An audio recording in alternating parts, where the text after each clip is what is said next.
안녕하십니까. 안녕하세요. 네, 오늘 마지막 날입니다. 어제 저녁에 여러분들의 기도를 들으면서 제가 한국에 들어와서 이 순위로 전환한 지가 4년 차인데 4년 동안 가장 행복한 밤이었습니다. 한국에 들어와서 어떤 맛있는 음식, 어떤 좋은 펜션에 가서 쉬는 것보다 정말 처음으로 그런 여러분들의 그 순수한 또 그 아름다운 그 고백들을 들으면서 저도 동일하게 회개하고 동일하게 다시 한번 또 기도하고 또 여러분 한 분 한 분 정말 제가 눈 뜨고 기도 끝나고 나면 한 분 한 분 업어주고 싶은, 저 뒤에 섰다가 기도 끝나고 나면 업어하고서 한 10m라도 업어주고 싶은 그런 이쁜 이 귀염둥이들. 정말 이런 녀석들이 살아있구나 대한민국에. 너무나 감사가 됐어요. 저는 사실 많이 좌절했었거든요. 주님 빨리 오십시오. 오고 말아요. 그냥 끝내자고요. 이런 좀 절망들이 많이 있었는데, 그리고 틈만 나면 제 2의 고향 네팔에 다시 가고 싶은, 네팔에 가서 살고 싶다. 그 눈이 반짝이는 사람들, 그 하나님 말씀 앞에 그렇게 살아가는 사람들, 정말 그 세계에서 정말 가난한 나라 속에서도 가난한 나라지만은 그렇게 주님 그 힌두의 우상 속에서 주님 말씀이 실제 삶이 되어 살아가는 사람들, 그 사람들과 함께하고 싶다, 그런 생각들이 있었는데 어제 여러분들이 제 마음을 변하게 했어요. 한국에도 있다. 한국에도 소망이 있다. 오늘 네 번째 강의, 전도와 선교로 부르심입니다. 우리는 목적에 대해서 기억했고요. 우리의 목적대로 살아가지 못하는 것들에 대해서, 우리를 억누르고 있는 것, 꽉 잡고 있는 것들에 대해서 우리는 기억했습니다. 우리가 하나님의 부르심대로 살아갈 때, 하나님의 지으신 목적대로 우리 구원받은 이후 순종되어 나아갈 때, 하나님이 나아가고자 하시는 방향대로 우리의 삶을 드릴 때 우리는 가장 행복합니다.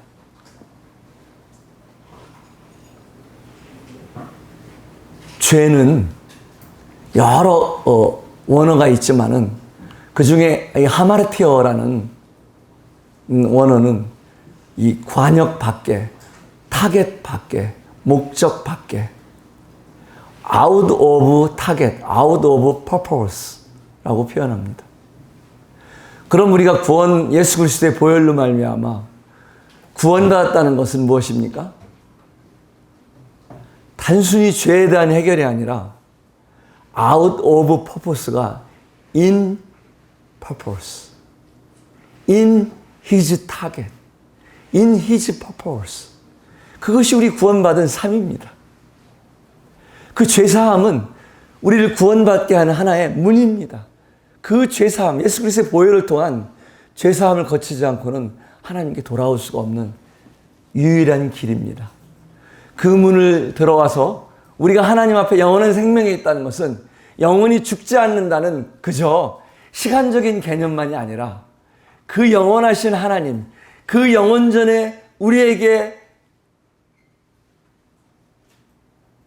우리를 만들면서 우리에게 기대하셨던 그 목적 안으로 우리가 돌아온다는 것입니다.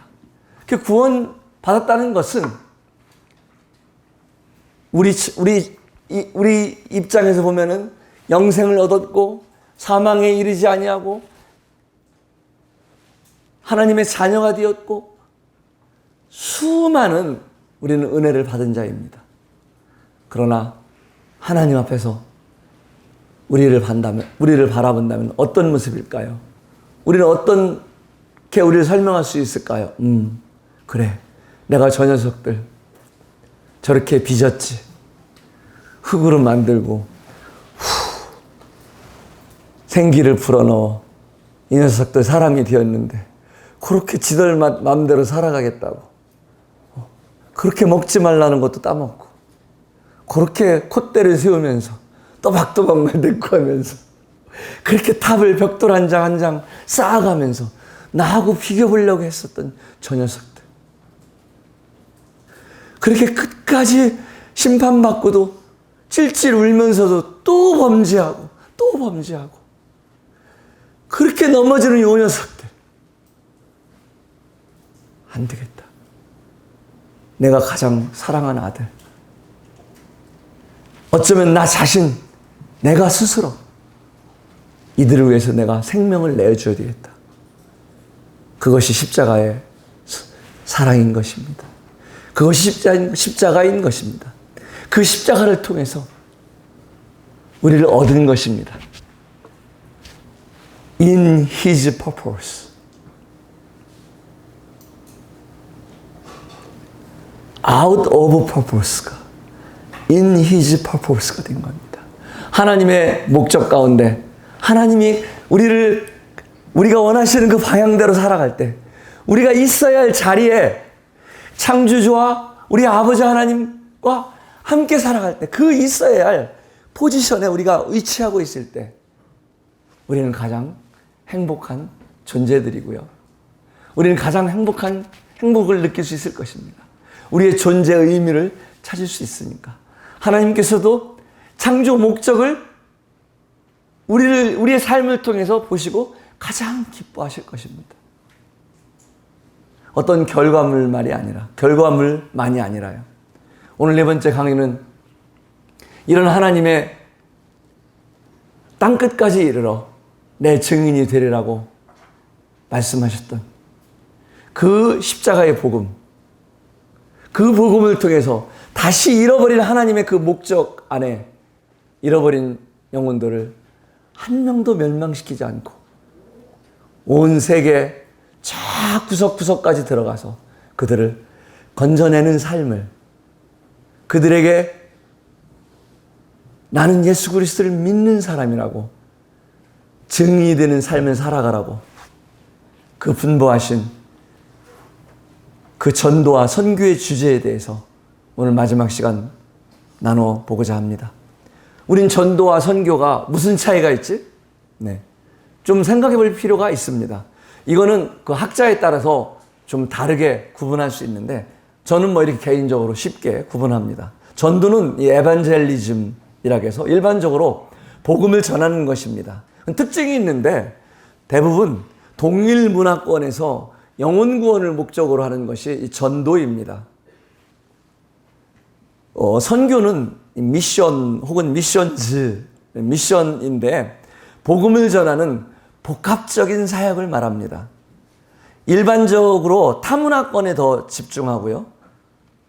단순히 영혼 구원보다는 하나님 나라의 확장을 포함합니다. 확장이 목적입니다. 좀 더 넓은 의미에서 선교입니다. 전도와 선교는 구분되어지질 않아요, 쉽게. 그러나 이런 작은 경계가 있습니다. 선교는 사실 아버지께서 나를 보내신 것 같이 나도 너희를 보내느라. 우리 예수님이 제자들에게 이렇게 보낸다. 영어로는 미시온인데 라틴어 미시오, 미토, 보낸다는, 파견한다는 뜻에서 나온 단어이고요. 원어적으로는 아포스텔로로 사도와 같습니다. 사실 선교사들은, 전도자들은요, 사도들은 누구였습니까?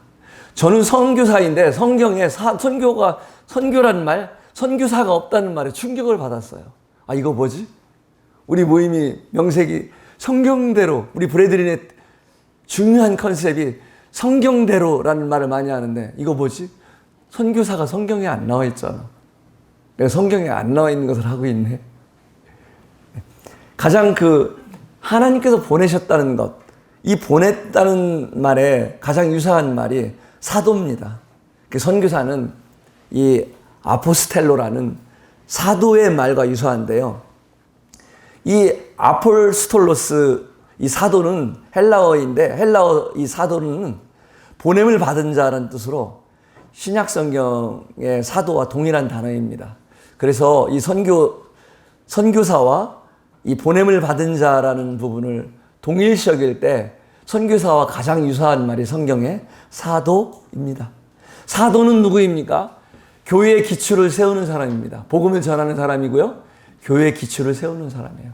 그리고 장로와 집사와 이 목회자들, 교회의 일꾼들이 세워지고 나면은 그들은 떠나는 사람이에요.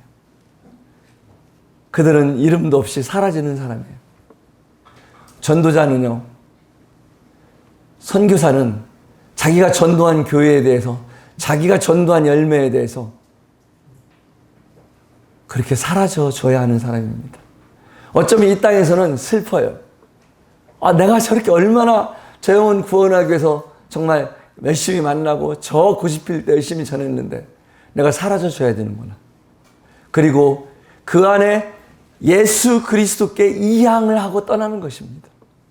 그리고 그가 거주하고 있는 지역교회에 이양을 하는 것입니다. 선교지에서는 그 현지 리더십에 이양을 하고 떠나는 것이 선교입니다. 선교는 결코 한 나라의 디렉터가 아닙니다. 선교사는 또 한국의 전도자도 결코 소유자가 아닙니다. 예수님은 최초의 선교사라고 말하실 수 있습니다. 요한복음 5장 37절에서 나를 보내신 아버지께서 파송하신 분이 계시구나. 나를 보내신 이의 뜻을 행하며 파송 목적이 있었구나. 그 다음에 나를 보내신 이에게 이제는 임무를 다 끝내고 돌아가겠노라. 사명이, 선교의 사명이 완수되는 것을 볼 수 있습니다.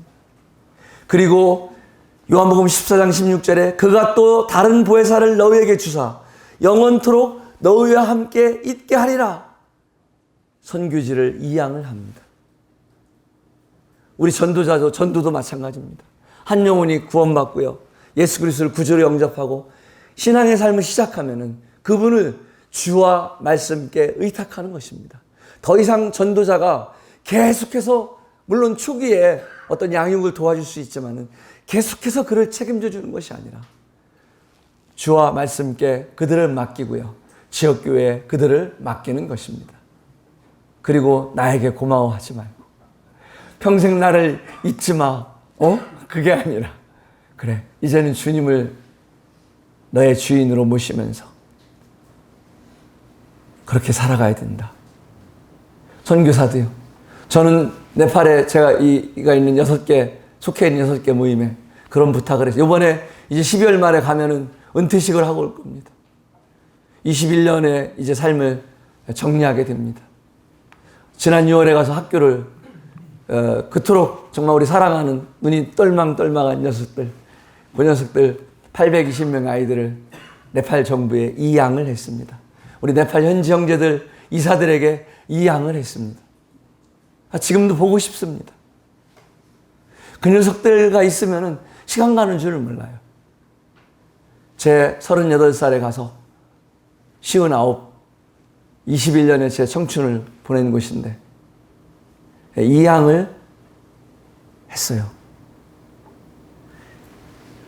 그리고 네팔 6개 모임들에게 그런 부탁을 했습니다. 여러분들 교회에 제 사진을 걸지 마십시오. 그 어느 곳에도 제 사진을 걸지 마십시오. 이 지역교회의 주인은 주님이십니다.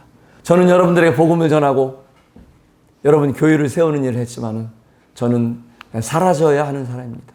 주님이 여러분들의 이론이 아니라 실제 주님이 여러분들의 머리가 되시는 분이시고, 이론이 아니라 그리스도께서 살아가신 교회에 책에 나오는 이야기가 아니라 실제 이 몸의 주인은 그리스도이십니다. 저는 그분께 여러분들을 인도하고 소개한 사람일 뿐입니다. 그런 이야기를 했어요. 그런데도 보고 싶죠, 인간적으로. 그러니까 지금 벌써 6월 달에 갔다 왔는데 7, 8, 2개월이 지났는데 벌써 보고 싶어요. 그런데도 이양하는 것입니다. 예수님께서도 정확히 얼마나 우리가 직접 예수님의 육체의 눈으로도 우리가 더 우리 연약함을 알고 얼마나 우리를 떠나는 걸 생각하셨겠어요. 그런데 그 성령님을 내가 나 대신 보혜사, 너희를 보호해 주시고 은혜 가운데 늘 인도해 주실 성령을 내가 보내줄게. 그렇게 이양을 하고 그 사역을 마치고 떠났습니다. 우리는 이 예수 그리스도가 하신 일을 본받아서 세계 각곳에서 또 국내에서도 캠퍼스에서 이런 복음의 역할을, 이런 전도자의 역할을, 선교사의 역할을 묵묵히 감당하고 있습니다. 다시 한번 말씀드립니다. 전도하는 사람들은, 선교하는 사람들은 유명한 사람이 되어서는 안 됩니다. 또 주인공이 되어서는 안 돼요. 바로 구원받은 구도자들이 주인공이 되어야 되고, 또 우리가 세운 교회들이 주인공이 되어야 되고, 그 안에 주님만이 주인공이 되어야 합니다. 이 제도화된 교회, 전통적인 교회의 특징이 있습니다. 그 제도화된 교회는 끌어들이는 방식의 교회의 형태가 강합니다. 그래서 사람들을 온통 교회로 모으는, 그래서 그들의 중심 전략은 교회의 성장입니다. 그리고 이 제도화된 교회의 특징은 무엇이 거룩한지, 무엇이 부정한 것인지, 그 다음에 교회와 세상, 그리고 이런 것들을 너무 이분법적으로, 이원론적으로 구분합니다. 그리고 이런 성직의 제도를 굉장히 강조할 수 있어요. 세 번째로는 교회 중심주의가 강하기 때문에 당연히 그 안에 또 리더십이 강하고요. 성직자 중심으로 관료적으로 교회가 갈 수 있습니다. 그래서 또한 이런 제도화된 교회는 전도와 선교 중심보다는 이 성도들의 교제 중심, 이 멤버십 이런 것으로 갈 수 있어요. 사실 아십니까? 우리도요, 우리 브래들린의 역사도요, 1820년대 초반 그 종교개혁이 지난 그 300년이 지난 이후에 영국 국교회가 그렇게 견고히 또다시 로마 중세교회처럼 국가교회 형태를 벗어나지 못하고 있을 때, 그거에서 제2의 프로테스탄트처럼 그것을 벗어버리고요, 성직자 제도가 아닌 회중교회로, 자유교회로 성만찬을 하면서 그렇게 나온 모임이 우리 모임의 뿌리인 것입니다. 그런데 어느덧 세월이 흐르면서 우리 안에 또다시 우리도 이 교회가, 주님의 교회가 우리 교회가 되어가고요, 또 교회가 교회 성장 정책 속에서, 때로는 교회 속에서 이 그냥 교제 속에서만, 이 우리의 평안 속에서만 교회가 정체될 수 있다는 겁니다. 바람직한 교회의 기능과 방향성은 무엇일까요? 미시오 데이, 하나님의 선교인 것입니다. 선교는 지역교회가 주관해서 하는 것이 아니라 하나님이 주관해서 이미 하고 있는, 교회는 하나님이 being sent, 이미 세상으로 파송한 하나님의 몸이라는 것입니다. 그래서 전도는 지역교회들이 해도 되고 안 해도 되고, 자, 올해는 우리 선교하는 교회가 합시다. 교회를 합시다. 올해는 우리 전도하는 교회를 합시다. 뭐 이렇게 해서 전도에, 선교에 참여했다 안 했다 이런 것이 아니라요, 중점을 두었다 안 두었다 하는 것이 아니라, 이 전도와 선교는 하나님의 선교에, 하나님이 주관하는 그 선교에 우리는 당연히 참여하는, 당연히 동역하는 역할을 맡은 자들입니다. 책임을 맡은 자들입니다. 선택의 영역이 아니라는 거예요. 우리는 한동안 열린 문 선교를 통해서 많이 들었잖아요. 보내는 선교사, 후원하는 선교사. 가는 선교사, 후원하는 선교사. 우리가 가든지 후원하든지 우리는 모두 선교사입니다. 저는 이걸 교회에 적용해보고 싶습니다.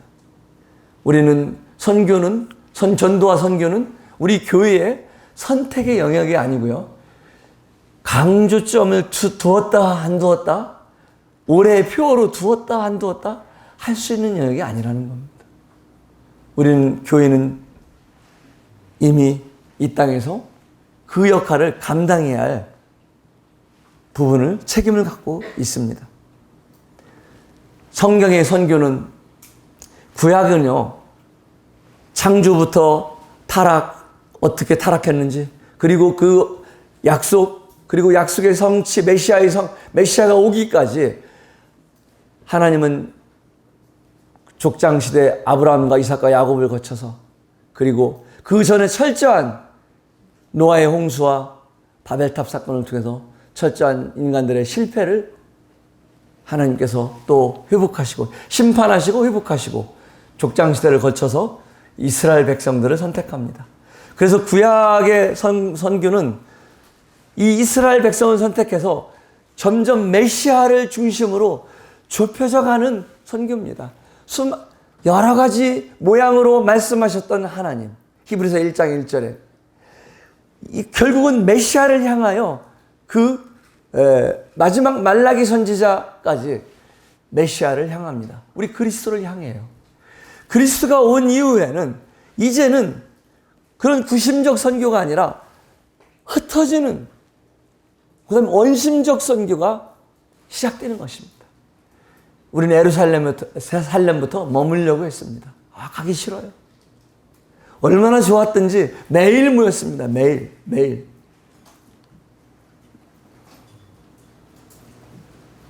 그 당시에는요, 도머스 처치, 그래서 가정교회 형태로 많이 모였습니다. 왜냐하면 처음부터 회당과 이 성전을 활용할 수 없었습니다. 성전은 당연히 안 됐고요. 회당에서는 일부 활용했었습니다만은 그리스도인이 늘어나면서 회당을 계속해서 사용할 수 없을 때 다 그들은 가정으로 돌아갔습니다. 왜냐하면 그 당시에 우리나라 같은 요즘 같은 홀은 이 인슐라라고 그래서 보통 3층, 4층 건물인데 다 온천이 목욕탕이 있었고요. 목욕탕은 이 성매매를 하는 이런 기능을 해서 그때 이미 로마 시대에는 하고 있었어요. 그래서 이런 큰 건물에 홀로 들어갈 수가 없었어요. 그래서 그 도머스 처치는 한 귀부인들 내지는 부자들이 자기 가정집을 내줬습니다. 그래서 집 전체에서 이렇게 모였었던 거예요. 어쨌든 이제 그런 각 가정으로 예루살렘에서 사마리아와 땅끝으로 이제 안디옥 교회로 점점점 흩어지게 되고요. AD 70년 예루살렘 성전이 멸망하면서 디아스포라의 삶을 통해서 완전히 복음은 전 세계로 나아가게 됩니다. 선교의 원동력, 선교의 원동력은 무엇이었을까요? 고난이었어요. 아이러니하잖아요. 행복하고요. 쉽게 해서 등 따뜻하고 배부르면은 생각 안 나는 게 전도와 선교입니다. 여기에 있는 것이 좋사오니 초막셋을 이 변화산상에서요. 여기 있고 싶다. 여기 초막 짓고 여기서 순이 2분 더 섬기며 살고 싶다. 근데 그 영광은 잠시 예수님이 그냥 우스워했던 예수님이 있는데 그 변화된 예수님의 얼굴 보고도 모세와 엘리야를 보고도 놀랐는데 사실은 예수님이 십자가에서 죽으시고 부활하실 그 영광과는 비교할 수가 없었죠. 우리 사람들은 우리가 무엇을 얻으면은요, 그 자리에 머물길 원해요. 그걸 놓고 싶지 않고요. 그래서 스데반의 순교를 통해서 예루살렘에 핍박이 오고 그들은 강제적으로 흩어지게 됩니다. 유대와 사마리아와 모든 땅끝으로 흩어지게 되고요.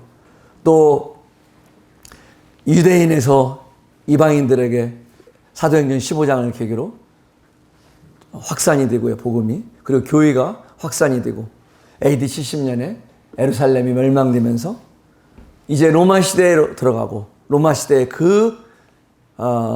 디오클레티아누스 황제까지 그 핍박 시대를 거치면서 그때 그럼에도 불구하고 복음은 확장됩니다.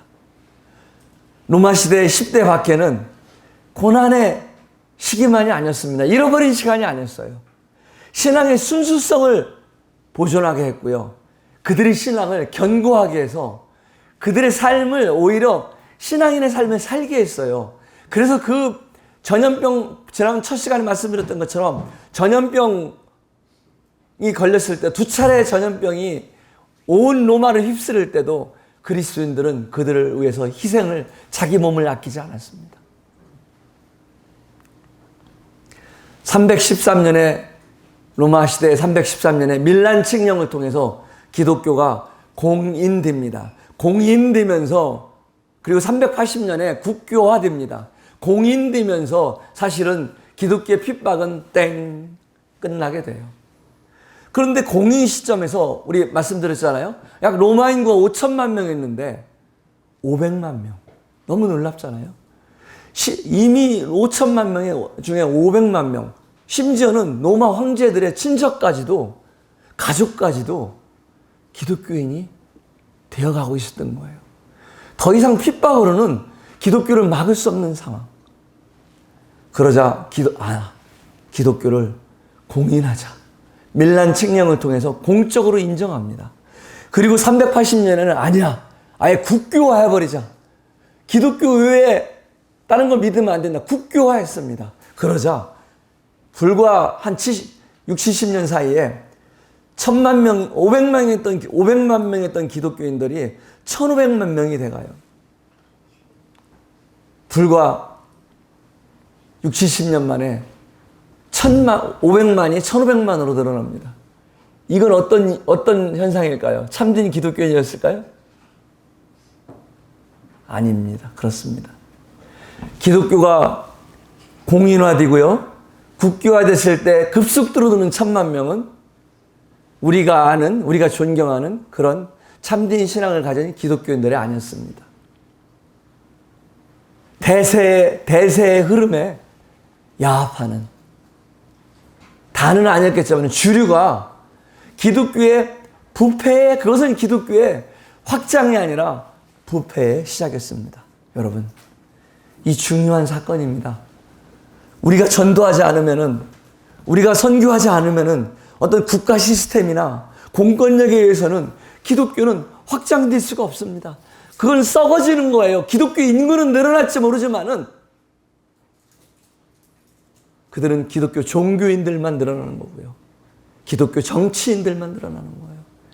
우리가 갖고 있는 참된 예수 그리스도의 복음은, 이 십자가의 복음은 우리가 전하지 않으면, 성령님께서 각 개인에게 역사되지 않으면, 그 구원을 이루시지 않으면 결코 한 명도 더해질 수 없는 그런 복음입니다. 이 복음을 우리가 전하지 않으면 그냥 어떤 정치 제도권 내에서 해결될 수 없다는 것을, 그리고 여러분들 그렇게 행복하려고 노력하는데 그 행복이 여러분들에게 주어질 때 그 행복은 이 전도와 선교의 미션을, 우리가 해야 할 일들을 잃어버리게 하지 기억해 하지 않는다는 거예요. 아, 이제 고생했어. 할 만큼 했잖아. 이제 편안하게 살아. 저는 한국에서 정말 맛있는 맛집을 많이 찾아다녔어요. 많이들 사주세요. 저도 또 먹다 보니까 찾으러 가고. 근데 어떤 때는요, 먹기 싫어요. 어떤 때는 먹다가요, 내가 지금 무엇을 하고 있지? 너무 아쉬워요. 야, 이 돈이면은 우리 네팔 사역자들에게 한 달 생활비인데 이거를 먹고 그냥 또 먹고 나면 또 이거 운동하러 가자 그래. 바로 만보 걸어야 된다고. 걸을 때도 막 이렇게 걸어야 된다고 그래. 창피해 죽겠는데.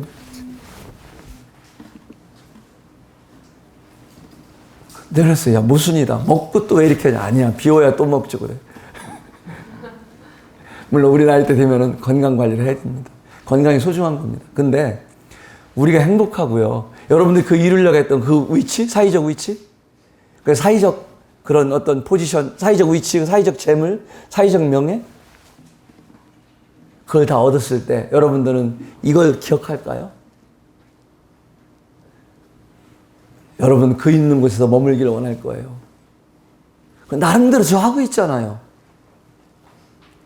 형제님 저를 몰라서 그래요. 제가 얼마나 그런 얘기 많이 들은 줄 알아요? 형제님 한국 생활을 몰라서 그래요. 한국 사람이 얼마나 어려운지 아세요? 다들 그래요. 이건 아무것도 아니에요.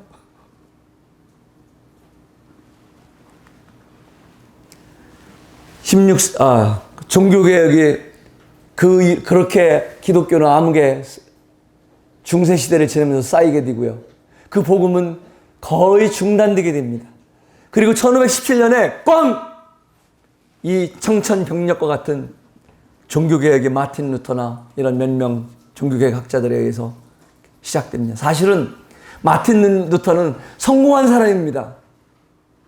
이 존 후스 같은 사람은 뭐 거의 한 100년 전에, 한 80년, 100년 전에 시행했었는데 형틀에 사라져갔어요. 이따 그들의 후손들을 제가 소개할 겁니다. 근데 이게 뭡니까? 종교개혁을 통해서 그렇게 교회가 제위치로 돌아왔는데 성직자 제도가 아니라 정말 회중들이 또 우리가 다 제사장으로 또 성경 중심으로 로마 교황이 아니라 하나님 말씀 그리스도 중심으로 다 회복되어 왔는데 너무나 안타깝게도 선교에 대해서는 마틴 루터 이후의 종교개혁자들이 다른 해석을 했어요. 선교는 사도들이 하는 거였습니다. 그런데 천주교는 이 신대륙의 발전을 나아가면서 스페인과 포르투갈을 해상무역 아시죠? 스페인, 포르투갈. 스페인과 포르투갈의 해상무역을 통해서 기독교가 꿈도 못 꾸고 있을 때 이들은 카톨릭을 실어 날릅니다. 우리 가깝게 동남아 일본까지 왔었죠. 그래서 일본들이 전쟁을 할 때는요, 뒤에 천주교 사제들이 검은 깃발을 들고서요, 그 십자가를 들고 뒤에 따라다녔다고 그럽니다. 역사에 있는 이야기예요. 필리핀 같은 데도 그 깊은 뿌리 천주교. 그들은 우리가 아는 이거 한다고 해서 우상숭배하는 뭐 그 정도로 우리는 그런 분들을 그냥 교리적으로 이게 우상숭배라고 잘못된 거라고 전도하려고 하잖아요. 그렇지 않아요. 얼마나 깊이 뿌리 박혔는지. 그들은 마리아즘을 갖고 있어요. 이 천주교가 얼마나 역사 속에 깊이 들어가 있는지. 그들에게 예수 그리스도를 안 믿느냐? 아니에요. 100% 믿습니다. 그들의 죄를 용서해 주신 분을 믿어요. 그런데 마리아를 정말 친하게 믿습니다. 마리아는 엄마예요. 엄마 배고파. 엄마 나 열받아 죽겠어. 엄마 나 짜증나. 이렇게 말할 수 있는 분이 마리아예요. 예수님은 누굽니까? 그들에게? 고난받은, 고통받은 그 아픈 그 기억의 상징이에요. 그들에게 예수님은 고난주입니다. 그래서 예수님 이거 한다는 건 인정한다는 거예요. 그러나 이것을 대신 전해줄 분이 바로 마리아인 거예요. 이 깊은 마리아즘이 이들은 기독교보다 먼저 기독교가 선교를 시작도 못하고 있을 때 이 해상무역과 함께 온 세계에 천주교가 들어가게 되는 것입니다. 종교개혁이요, 1513년 이후에 100년이 지나니까요, 세월은 참 무시 못해요.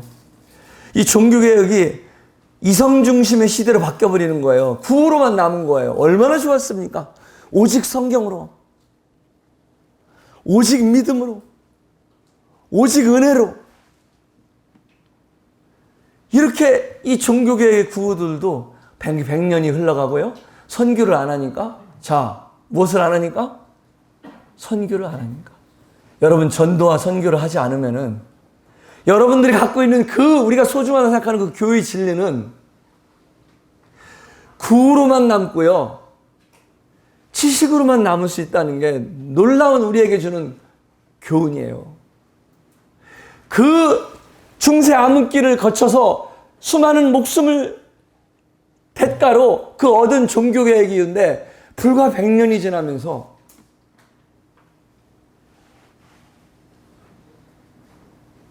그들이 가졌던 소중한 것들은 그냥 지식으로만 남아가 버렸어요. 왜냐? 선교하지 않았습니까? 전도하지 않았으니까. 저는 여러분들에게 전도하십시오, 선교하십시오 강요하는 것이 아닙니다.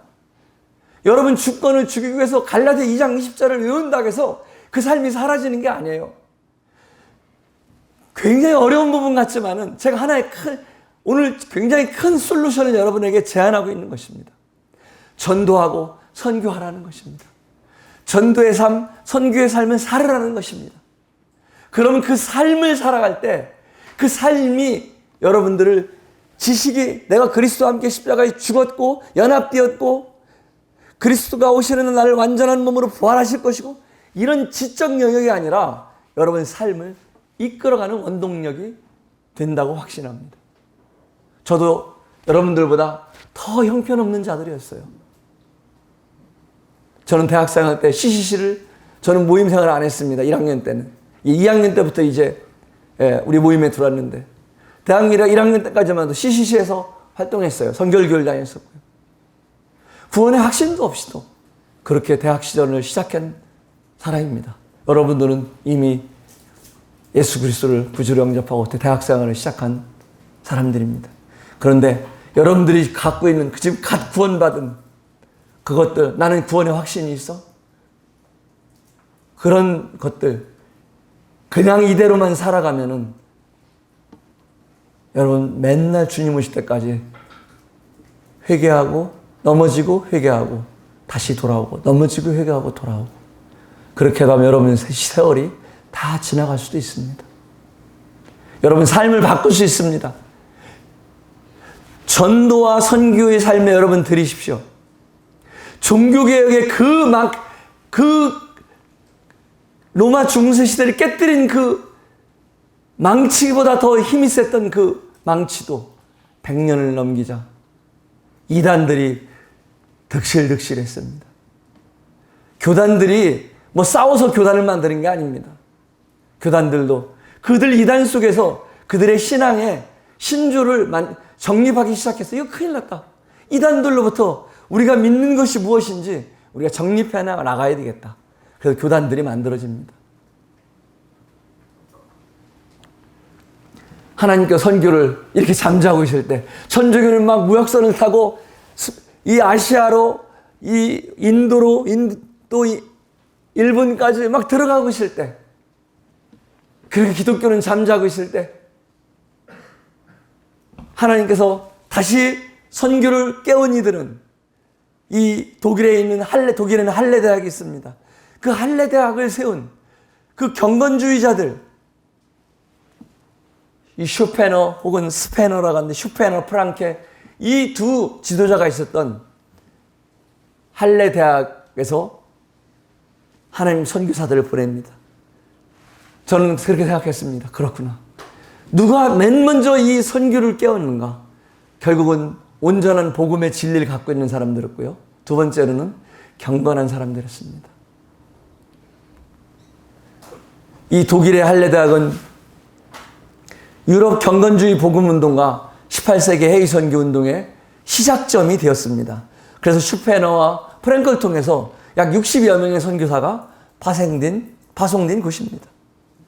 두 번째, 시작이 아니라 이제는 조금 더 시간이 흘렀을 때 선교의 시작이 아니라 선교의 시발점이 경건주의 온상인 할레대학이었다면 선교의 폭발이 일어난 곳이 있었는데 바로 모라비안입니다.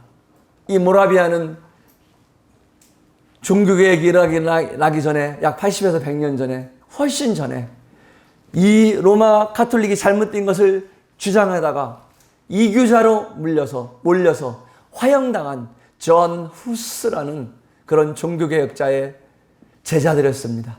오고 갈 곳 없는 이들, 그 세상에서 유리하는 자들이었습니다. 그런데 이 진젠돌프라는 한 돈 많은 백자께서 자기 헤른후트라는 그 성지를 개방합니다. 여러분들 이곳에 와서 거주하십시오. 그러면서 그곳에서 그들은 신앙의 삶을 살아갑니다. 자, 기억하시기 바랍니다. 첫 번째는 경건주의자들을 주님이 쓰셨습니다.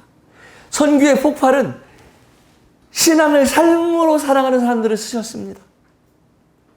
이들은 영국 국교회에 비하면은 아주 껌딱지같이 작은 미세한 존재였습니다. 주님께서 영국 국교회를 종교개혁 이후에 선교를 위해 쓰시지 않으셨습니다. 오히려 할례대학을 쓰셨고 오히려 이 작은 무리들을 쓰셨습니다. 이들은 무려 2158명의 선교사를 파송했습니다.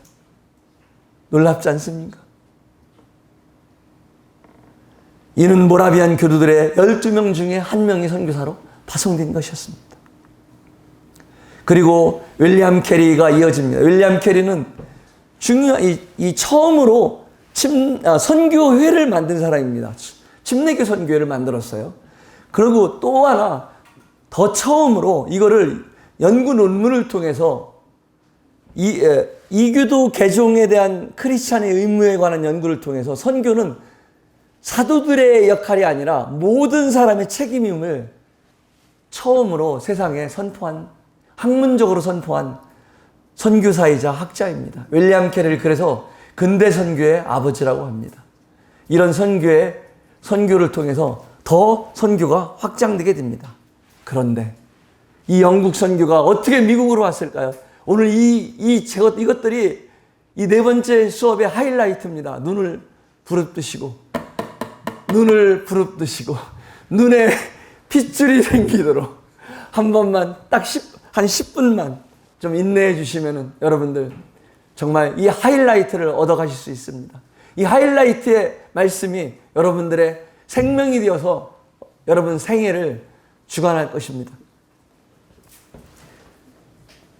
비가 오는 날 어떻게 선교가 영국에서 미국으로 넘어갔을까요? 저는요 메이플라워를 타고 그렇게 배웠어요. 메이플라워를 타고 영국에서 미국으로 신대륙 발견을 통해서 미국에 들어가서 그들이 청교도의 삶을 통해서 기독교가 미국으로 들어갔고 미국이 세계 선교의 주도권을 잡았다. 시작은 영국에 되었지만 그런데 아니었어요.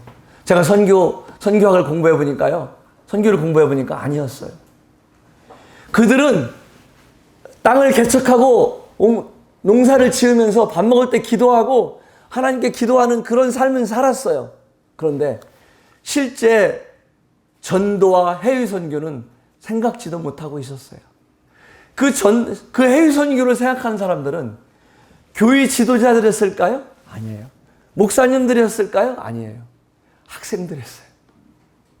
저는 이걸 정말 가슴이 터질 것 같았어요. 이 터질 것 같은 가슴을 여러분들에게 어떻게 전달해 줄까요?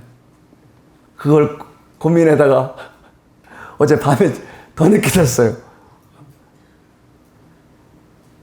이 녀석들, 저렇게 기특한 녀석들, 업어지고 싶은 녀석들, 저 고백한 녀석들,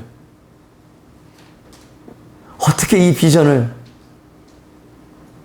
사라지지 않는 이 비전을 이들의 가슴 속에 심어줄 수 있을까? 주님, 그렇게 해주십시오. 주님만 할 수 있습니다. 5명이 비를 피해서 1806년의 사건이었어요. 5명이 비를 피해서 건축더미 속에 들어가 있는데 아시아, 야, 우리가 이제 우리끼리가 아니라 이 세계를 봐야 된다. 이 선교가 정말 이 복음을 세계 미개한 나라에 우리가 전해야 되지 않겠느냐. 이 5명이 기도를 시작하는데요. 이게 건축더미 선교회가 됩니다. 그리고 한참 80년 뒤에 1886년에 86년 7월에 지금 같은 시기죠. 헐문산 학교에서 여름 수양을 합니다. 그것이 헐문산 컨퍼런스예요. 여기에서 251명의 대학생들이 전국에 참석하는데 미국에 그 중에 100명이 선교사로 서원을 하게 됩니다. 그리고 그것이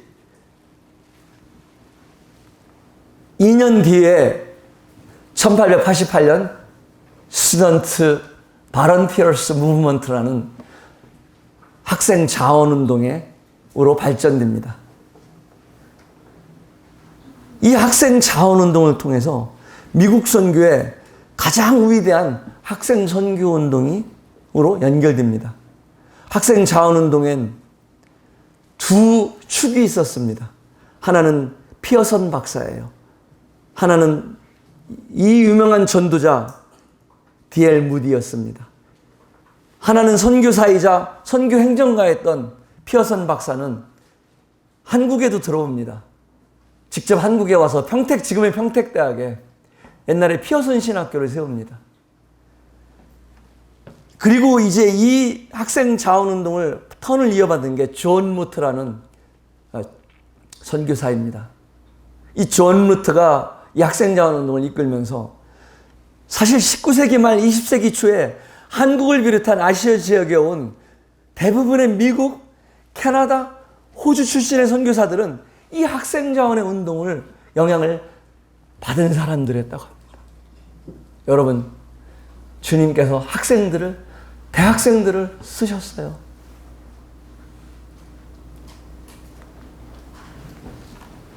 어제 밤에 그런 여러분들의 고백이, 주님, 제 안에 바벨탑을 발견하게 해주셔서 감사합니다. 이제 그 바벨탑을 허뭅니다. 제 안에 잘못된 그 방향성을 이제 다시 주님과 함께 가겠습니다. 다시 수정합니다. 제가 얼마나 연약한지 또 이것을 못 지킬지 압니다. 그런데도 주님 따라가겠습니다. 여러분들의 그 고백이, 주님 이 선교와 전도에 이 사명을 저에게 주시고 이것 때문에 이 땅에 우리 죽어가는 영혼들에게 이것을 전하기 위해서 우리를 이 땅에 남겨두셨습니다. 이제 우리도 작은 불씨처럼 이 100명 남짓 모인 이 광교 이곳 광림수도원에서 이런 성령의 역사가 불꽃처럼, 큰 불꽃이 아니라 작은 불꽃이 되어서 여러분들이 거하는 대구, 수원, 서울, 대전 각 캠퍼스에서 그 불꽃들이 일어났으면 좋겠습니다. 그리고 저는 4년 동안 굉장히 많은 걱정을 한 것이 선교사 후배들이 없다는 거예요. 선교를 안 나가려고 합니다. 설레설레해요. 무서워요. 여러분들 중에 선교사도 나왔으면 좋겠습니다. 브래드린 선교 역사를 볼까요? 선교는 브래드린 모임의 무엇이다? DNA다. 우리 성경 중심은요, 우리 브래드린의 DNA는 두 개입니다. 하나는 성경 중심.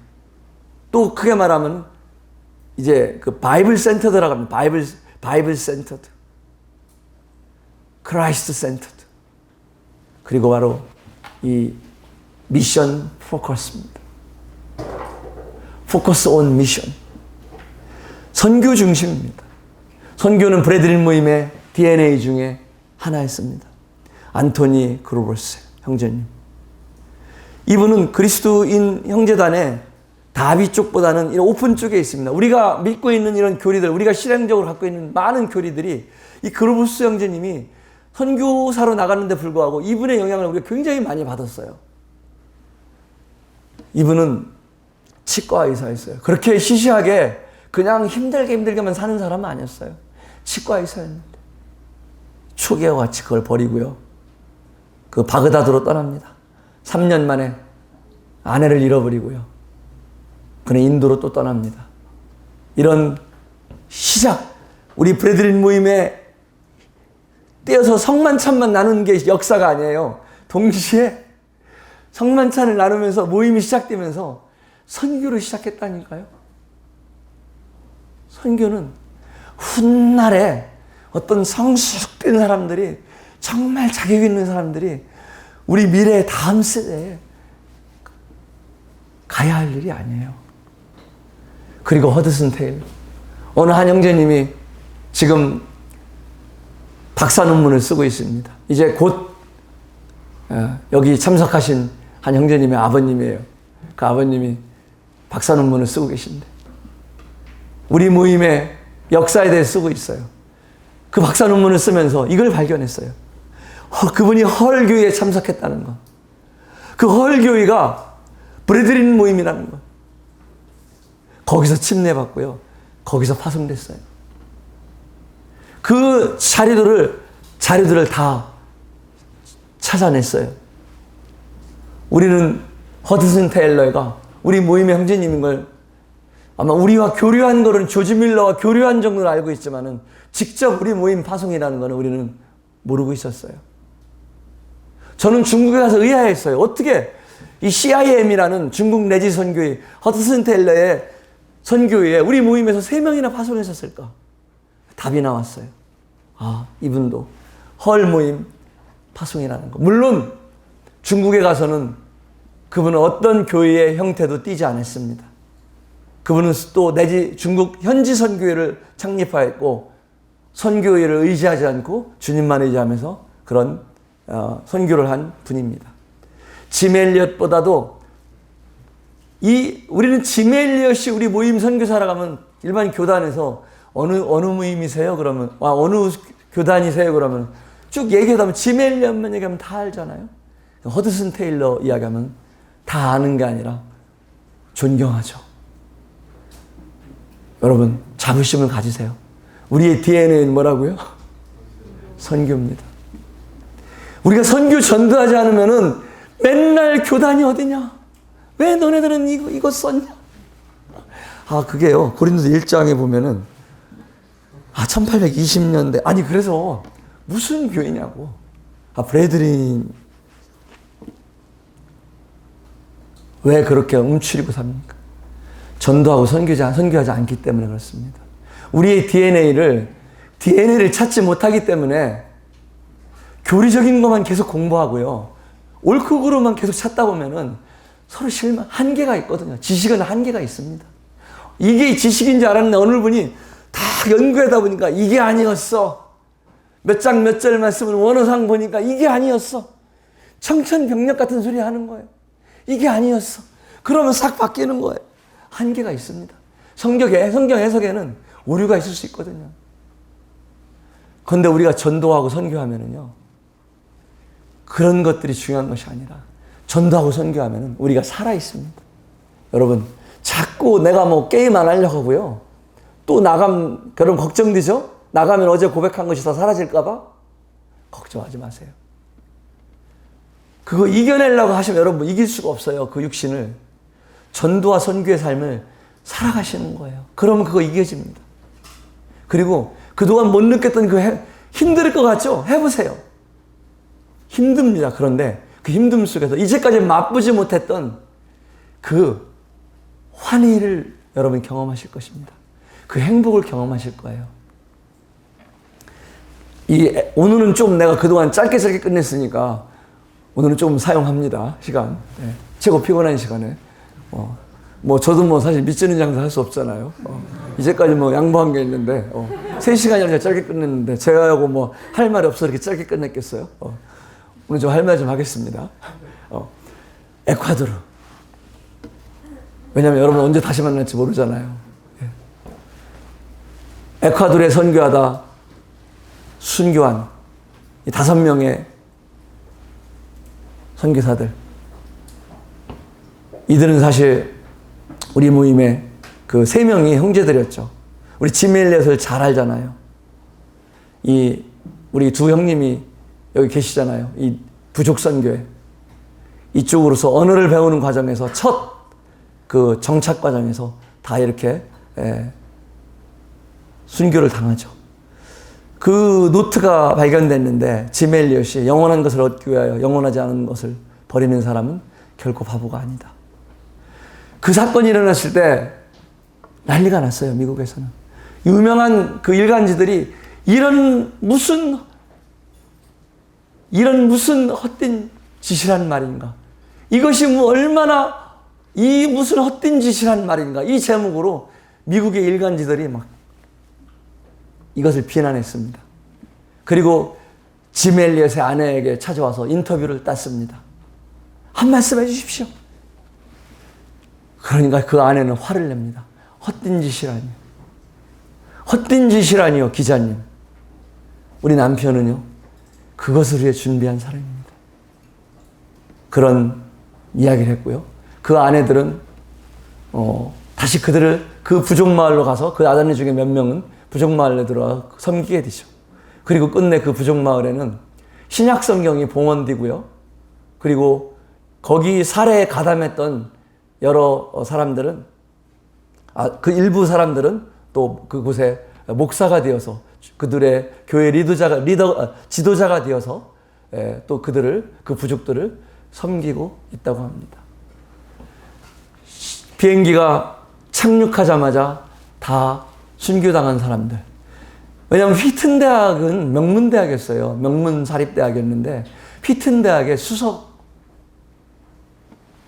지멜리엇은 시시한 그냥 그렇게 무능한 사람이 아니었어요. 그런 사람의 일기장에는 이런 많은 명언들이 채곡채곡 적혀져 있었어요. 여러분, 대학 시절을 여러분 마음에 무엇이 적혀 있습니까? 그 적혀 있는 것들이 여러분 삶을 끌고 갈 것입니다. 여러분 적혀 있는 것들이, 마음에 적혀 있는 것들이 오직 세상에 컨셉 쌓는 일, 오직 명예를 좇는 일에 적혀 있다면 여러분 그대로 될 것입니다. 그러나 그것만 될 것입니다. 브레드린 모임의 선교는 안토니 그루브스 그 치과 의사로부터 시작돼서 우리 6개 대륙의 현재까지 1200여 명이 넘는 선교사를 파송했습니다. 우리 한국 모임도 1992년 우리 파송 기준으로는 김선우 형제님이 한국 최초 모임, 여러분 CBF 회장님이 우리 뒤에 앉으신 김선우 형제님이세요. 정말 우리가 존경할 또 형제님이십니다. 이 선교, 한국 모임의 선교 자체가 알려지지도 않았을 때, 마치 선교를 시작도 못할 때 독일의 할레 대학을 들어 사용하셔서 60여 명을 보내셨던 것처럼, 또 그 모라비안에 한 신앙을 삶으로 살아가는 이들을 부르셨던 것처럼 또 한 명을 이렇게 부르셔서 최초로 모임 선교사로 태국에 파송하셨고, 현재는 우리 모임이 약 32년 선교 역사를 갖고 있고요. 19개 나라에 약 78명의 선교사를 파송해서 주님을 섬기고 있습니다. 선교 역사는 그렇습니다. 수많은 희생을 통해서 이루어졌고요. 하나님이 이루시는 일이에요. 하나님의 선교에 우리는 동참하는 겁니다. 그리고 고난의 시기에 등 따뜻하고 배부른 시기에는 우리는 선교하지 않고 전도하지 않습니다. 더 출세하려고 하고, 더 돈 벌려고 하고, 더 행복하려고 하고, 막상 행복해지면은 또 이것을 지키고 싶어 하고요. 평안이 거하는 시기는 언제나 선교의 정체의 시기였고, 기독교의 신앙은 썩는 시기였습니다. 서로 싸우고, 다투고, 자리 다툼하고, 서로 실망하고. 이제는 땅끝까지 가라겠는데, 어쩌면 땅끝 사람들이 우리 캠퍼스에 다 들어와 있습니다. 비자가 나오지도 않는 그 선교지 사람들이 우리 캠퍼스에 와서, 그 무슬림 사람들도 여러분들이 조금만 관심을 가져준다면 그들 혐오 대상으로 생각지 말고, 지하철에 타면은 그들 옆자리에서 일어나서 딴 자리로 가지 마시고 가볍게 인사해주고, 그들이 우리 땅끝 사람들이 우리 곁에 와 있습니다. 유학생들이 2019년에는 18만 명까지 늘었었습니다. 지금 코로나로 인해서 16만 8,611명이 최종 통계입니다. 어쨌든 우리나라의 유학생들이 이렇게 많이 와 있습니다. 경희대가 최고 많습니다. 2020년 2월 자료에 의하면 경희대가 6,095명, 성균관대 5,393명. 혹시 경희대 학생 있습니까? 있어요? 손 흔들어도 경희대. 네, 안타깝게 없군요. 성균관대, 중앙대, 고려대. 고려대가 4,783명, 한양대 3,570명.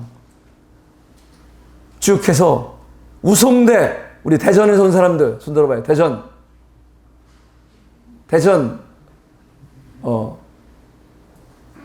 우송대 2,642명.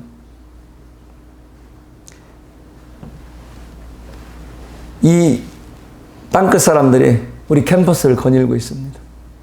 그런데 이들이 다 대부분 이들이 누구의 타겟으로 끌려가고 있을까요?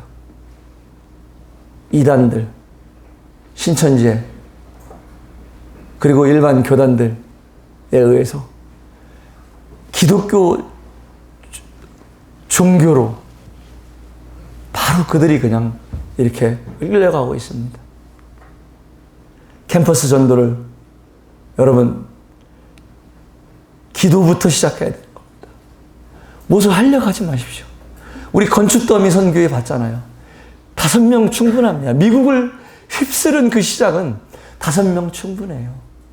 여러분 어느 곳에 CBF 시작하실 때, 어느 곳에 기도문 시작할 때 5명 충분합니다. 손을 붙잡고 주여, 저는 다음 주에 우리 우송대 4명 청년들을 만납니다. 대덕교회. 우리가 기도하자. 그리고 우리의 선한 간증, 우리의 선한 영향력, 그리고 친구 관계, 그리고 이런 전도 이런 것들을 통해서 그들을 우리는 건져낼 수 있습니다. 그들에게 도움이 될 수 있는 것도 자료를 만들어 봤습니다. 우리 네팔의 유학생들이 8년차 되는 애들이 지금 서울대 석사과정 마무리하고 있고요. 가톨릭 대학에 지금 하나는 박사과정, 하나는 석사과정으로 있고요.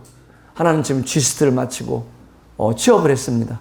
우리 학생들이 만드는 거예요. 제가 학생들에게 부탁을 했어요. 너네들 한국에 와서 8년 동안 유학생 생활을 하면서 어떤 것이 가장 효과적이었다고 생각해? 8년 동안 모아놓은 것들 중에서 엑기스 좀 주라. 이것이 너네들도 이제 또 똑같은 동료들을 위해서 우리가 일해야 할 때가 되었지 않을까? 기쁨으로 이 아이들이 이걸 만들었어요. 그래서 그냥 다 정말 매뉴얼처럼 쓸 수 있는 거예요. 이 한국어에 대해서 한국 문화, 한국 매뉴얼, 그 다음에 한국어 시험 다 이렇게 그냥 링크만 하면은 자동으로 유튜브로 그 자료로 들어가집니다. 여러분들이 한국어 공부를 안 했어도, 전국어 안 했어도 이 학생들을 도울 수 있는, 왜냐하면 한국어는 그들에게, 한국어와 한국 문화는 그들에게 하나의 접촉 포인트가 될 수 있습니다. 그래서 도구가 중요한 건 아니에요. 가장 중요한 건 기도라고 그랬잖아요. 주님이 그들을 붙여주신다면, 여러분들 마음이 모아진다면, 여러분 마음이 그 캠퍼스에 주님이 사로잡히게 해주신다면, 그들이 여러분들에게 붙여진다면 이런 도구들을 사용하시고요. 또 복음을 전하시고요. 복음을 전할 줄 모르면 복음 전하는 것을 배우십시오. 솔직히 모르면 모른다고 하세요. 그것이 우리의 매력 아닙니까? 우리 젊은 날의 매력. 여러분 척했다가는 그거 못 고칩니다. 저 모릅니다. 이 선교와 전도는 그 가치를 아는 사람들이 하는 것입니다. 윌리엄 캐리 이야기를 아시죠?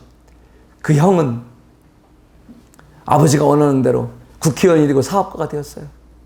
근데 윌리엄 캐리는 저는 인도 선교사가 될 것입니다. 그 아버지가 뭐라고 한지 알아요? 미친놈 그랬어요. 싫어해요. 미친놈.